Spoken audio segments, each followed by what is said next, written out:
যে দুইটি টেকনিক আপনি জানলে আপনার পিলিটাকে অনেক সহজ হয়ে যাবে এবং যা আমার জানতে অনেক সময় লেগেছে সেটা আপনাদের সাথে শেয়ার করব। প্রথমত, একটা বইয়ের এমসিকিউ বারবার না পড়ে সেই এমসিকিউগুলো কন্টেন্টের মধ্যে দাগিয়ে রাখতে হবে। ব্যাপারটা কেমন? যেমন ধরেন, এটা বিজ্ঞান বই, বিজ্ঞান বইতে একটা চ্যাপ্টারের সাবটপিক হচ্ছে পদার্থের অবস্থা ও তাদের পরিবর্তন। এখন এই চ্যাপ্টারটা আমি পুরোটা পড়ার পরে এখান থেকে এমসিকিউ শুরু। এমসিকিউতে লেখা আছে কোনটি পদার্থ, কোনটি পদার্থ নয়। তার মানে কি, আমার হচ্ছে পদার্থের বিষয়টা কিন্তু খুব গুরুত্বপূর্ণ। পদার্থ কোনটি, পদার্থ নয় কোনটি, সেটি এখানে লেখা আছে। তো যেটা এমসিকিউতে লেখা সেটা এইখানে দাগাই নেন, কন্টেন্টের মধ্যে হাইলাইটেড দিয়ে দাগিয়ে নেবেন অথবা কলম দিয়ে গোল দাগ দিয়ে রাখবেন।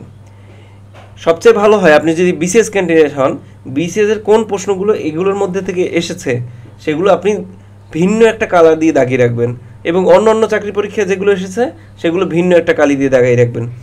এতে হবে কি, যে আপনি এই কন্টেন্টের মধ্যেই বিগত সালের প্রশ্ন দাগিয়ে ফেলেছেন এবং যখন রিভিশন দিতে যাবেন তখন আর এমসিকিউ দেখার প্রয়োজন নাই। অনেক কম সময় আপনি রিভিশন দিতে পারবেন। আর এই বিগত সালের প্রশ্নই যদি আপনার মাথায় থাকে তাহলে কিন্তু পরীক্ষায় আপনি খুব ভালো করতে পারবেন। খেয়াল করে দেখেন, 47তম বিসিএস হচ্ছে বিগত সালের প্রশ্ন আসেনি, খুব কম এসেছে। এর ফলে কিন্তু কাটমার্ক কোথায় নেমেছে? 10,000 টেকানোর পরও 90-তে। যদি এখানে 20,000 টেকাতো তাহলে 80-র কাছাকাছি কাটমার্ক চলে আসতো। 80-তেও টেকা সম্ভব, যেটা গত বছর ছিল 120-এর কাছাকাছি।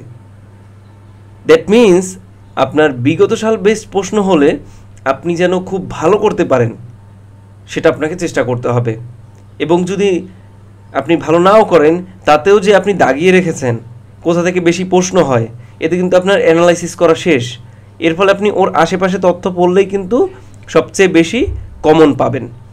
রবীন্দ্রনাথের ক্ষেত্রেও সেম, রবীন্দ্রনাথ পড়তেছেন, রবীন্দ্রনাথ পড়ার পরে এর যে এমসিকিউ, সেই এমসিকিউগুলো থেকে রবীন্দ্রনাথের ভিতরের কন্টেন্টে দাগিয়ে রাখবেন। রবীন্দ্রনাথের কোন উপন্যাস থেকে প্রশ্ন হচ্ছে সেই উপন্যাসটা দাগিয়ে রাখবেন, কোন গল্প থেকে প্রশ্ন হচ্ছে সেই গল্পটা দাগিয়ে রাখবেন।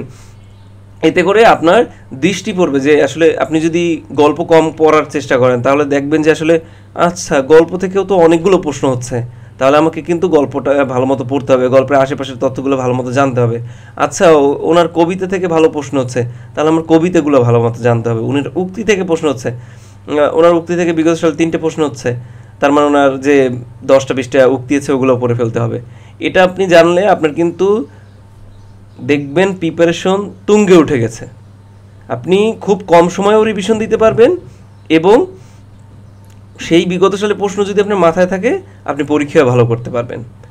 যখনই পরীক্ষা দিতে যাবেন চেষ্টা করবেন যে দাগানো যে কন্টেন্টগুলো, যেগুলো আপনি হাইলাইটেড দিয়ে দাগিয়েছেন সেগুলো হচ্ছে রিভিশন দিয়ে যেতে, দেখবেন পরীক্ষা অনেক ভালো হবে। সেকেন্ডটা হচ্ছে একটু অ্যানালাইসিস করা। আমি যখন 43 বিসিএসের প্রিপারেশন নিচ্ছিলাম তখন 41তম বিসিএস আমার পড়াশোনার সময় হয়ে যায়, ওটা তো আমি অ্যাপ্লাই করতে পারিনি। কিন্তু 41তম বিসিএসের যে প্রশ্ন ছিল সেটা নিয়ে আমি অ্যানালাইসিস করেছি, কোথা থেকে প্রশ্ন এসেছে, আমার কাছে যে বইগুলো আছে সেই বইগুলোতে কি এই প্রশ্নগুলো আছে, কোন টপিকগুলো তারা টাচ করে, কোন সাবজেক্ট কঠিন হয়, কোন সাবজেক্ট সহজ হয়, কোনটা আমি পারবো, কোনটা পারবো না। এগুলো অ্যানালাইসিস করার পরে কিছু বই চেঞ্জ করেছি, কিছু বই দেখা গেছে যে এক্সিস্টিং যে বইগুলো আছে ওগুলোই ভালো। তো এই অ্যানালাইসিস আমি কিন্তু অন্য কারোটা হেল্প নেইনি, আমি নিজে করেছি। ও সময় আমি অনেক কিছু বুঝতাম না, তাও আমি নিজে করেছি। এই করার ফলে আমি কিন্তু ওই কোন বই থেকে আসে কোন বই থেকে আসে না এগুলো দেখার পরে আমার অটোমেটিক্যালি একটা পড়ার আগ্রহ তৈরি হয় যে এই বইগুলো থেকেই তো আসে, তো আমার এইগুলো পড়লেই হয়ে যাবে। অপশনে আমি যদি বিসিএসের বিগত সালের প্রশ্ন অপশনে অ্যানালাইসিস করি তাহলেই তো অনেক প্রশ্ন কমন আসে, তাহলে আমার তো এত ওই যে বিভিন্ন ধরনের বই খুঁজে লাভ নেই, আমি হচ্ছে এই প্রশ্ন অ্যানালাইসিস করব।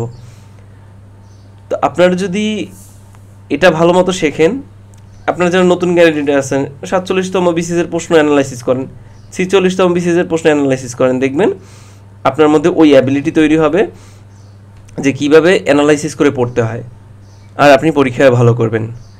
এই তো এই দুইটি টেকনিক হচ্ছে আমি আমার এই জার্নিতে আমি শিখেছি, এবং এগুলো যখন জেনে যাই যে আসলে এগুলো আমাকে হেল্প করছে তখন কিন্তু আমার পরীক্ষার পারফরমেন্সও ভালো হয়।